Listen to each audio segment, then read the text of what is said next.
So we've talked repeatedly on here about squat selection.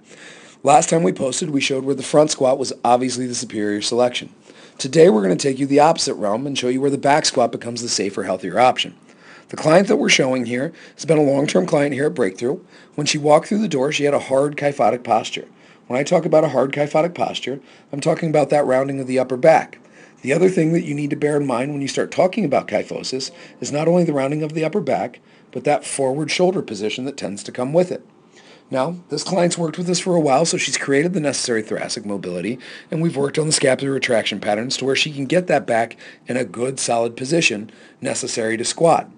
Once we've gotten her to that point, the back squat begins to become the far superior option.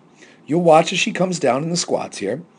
She makes her way down, and neither of them are horrific, but if we're looking at the alignment of the cylinders, here on the right-hand side on her back squat, we can see that the hips stay in alignment with the ribs.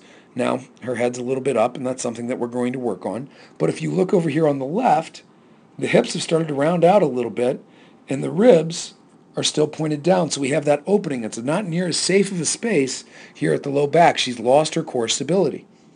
Now, as she goes to reverse this, you're going to really see that in terms of how the hips move.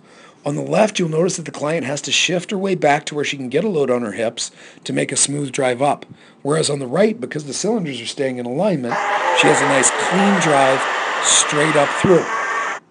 So, although at times the front squat is the better option, if your clients are recovering from kyphosis and have the necessary thoracic mobility, or if you have a client with clean posture, the back squat can be just as safe and possibly preferable.